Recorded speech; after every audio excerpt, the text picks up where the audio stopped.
The idea of starting the Faculty of Medicine was really entertained during my early years as a resident and senior registrar, and also later on as a consultant. We noticed that in the early 60s, most of the Kuwaiti students did their medical study in Egypt. And unfortunately, we noticed the people who came back, not the fault of the students, but the quality of the education was not up to the standard that Kuwait needed. So a group of us, myself, Dr. العبدرزاق, Dr. Nail al-Naqib, Nouri al-Qadmi, Abdullah Rifai, began to think about starting the medical school. However, starting a medical school from scratch was not easy. And we spent a lot of time thinking and planning. Fortunately, the Kuwait University was very keen on starting the medical school. In fact, far too keen than we were. And they wanted us to create the medical school rather prematurely. But we explained to them that creation of medical school is not the same as other colleges. It needs time. We don't have any staff that we could recruit for the medical school from Kuwait. Medical education is complex. It requires basic medical education and clinical education. And we do not have at that moment any Kuwaiti graduates who could join the basic medical science. We have clinicians, myself, Abdulrazak, Nail, who could probably fit into the clinical department. In 1974 or 75, the University Council appointed me as a dean and asked me to start the medical school immediately. And I had to explain to them that we could not really start unless we do a proper preparation. We began planning. We traveled to England, US, and in the Arab world also, filling out, meeting people who have experience in medical education and starting a new medical school. We were lucky in a sense that in America, we met some of the very outstanding Arab Americans who were very keen on helping us to start the medical school. And we had Professor Fuad Bashur, Allah yarhamah. He helped us in recruiting, especially the basic medical science department. In the clinical department, we had a lot of problems because most clinicians wouldn't come because of the low salary in Kuwait. Luckily, we met Professor Bo Eklof and his group, and after discussion with Lund University, we were able to arrange the secondment of clinicians from Lund University to the Kuwait Medical School. And in addition, we were very lucky that in Professor Fanek, who is an outstanding professor of medicine, had some differences with his medical college and decided to leave and come to Kuwait. The medical school started in 1976. We opened the medical school. And this was in a temporary building in Shueikh, and the teaching hospital was in the Sabah hospital for a period.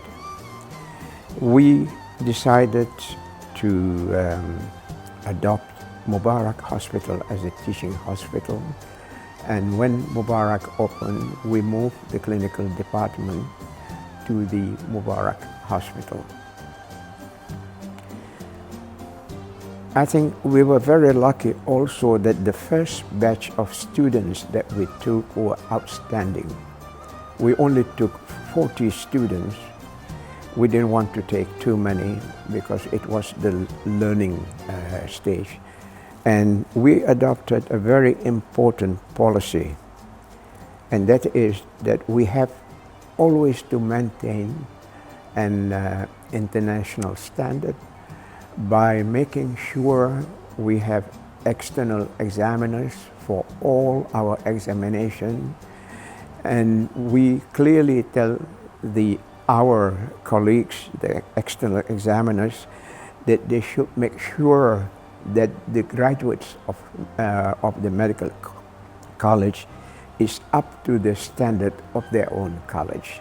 The first batch from the medical school graduated in 1983, and we had the graduation ceremony attended by Allah Yarhamah Sheikh Jabir Al-Ahmad in 1984, coinciding with the opening of the new medical school.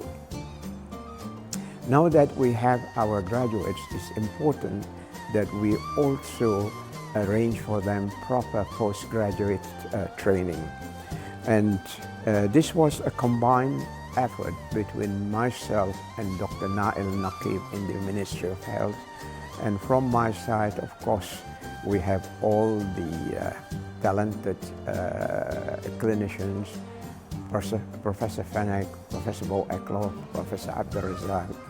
And from the Ministry of Health, Dr. Nail Naqib with Dr. Nouri Al-Qadmi. We decided that our graduates should be given the opportunity to sit for the licensing examination for Canada and US. And they should do their postgraduate training in Canada and US. Nail and I traveled to Canada, and we meet the postgraduate body and eventually arrange for the training of our doctors. And I think we can see the result of such arrangement. Today, many of our graduates are outstanding specialists in their department. You can see from cardiology, my own specialty, you have Ibrahim Rashdan, Khalid Al-Marri, Professor Mohammed Zubayd, etc., and in other specialties as well. And we feel that this arrangement has borne fruit, and we have now excellent Kuwaiti specialists running our hospital. The real problem for Kuwait is that we are not able yet to produce enough doctors for our need.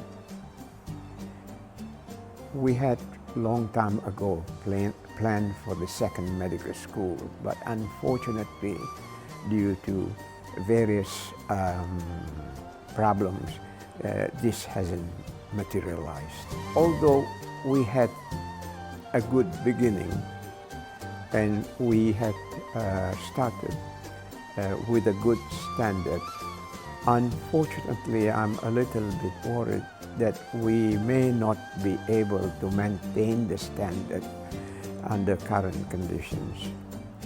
One of my concerns is the private practice. So many of our graduates who are now specialists of highest quality, unfortunately, are going to the private practice. And it is difficult to run a medical school with most of the staff spending their time in private practice. And I think this is a problem we have to solve. I have always warned the medical school that private practice would have a deleterious effect on our academic program, and it is. And I think this is one of the things we have to solve. I have always advocated for geographical full-time. That is, any member of the staff in the medical school who want to do a private practice should do it in the teaching hospital within a certain rules and regulation, not an open private practice as it is practiced today. My advice to students who want to join the medical school, I think they have to be aware that the medical profession is a demanding profession, and it is requiring a lot of sacrifice of their time. And always to remember that if you're going to practice medicine, there are two components to medicine, the science and the art. And to me, the art is probably more important than the science, or at least as equal. Remember the dictum, do no harm to your patient. I think it's very important. And number two, patient is always right. You have to be patient, you have to listen. Sometimes patient or their relatives can be pretty irritating, but we have to swallow them.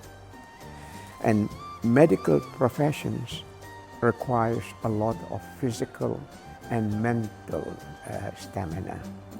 So you have to be prepared for a profession that is going to be stressful, and you do not have the same quality of life like other professions where you have enough time to enjoy the weekend or even the evenings. So it's a demanding profession. It requires discipline, and it requires also a human element to it. Empathy, to be sympathetic to your patient, patience, tolerance, and most important of all, do no harm to your patient.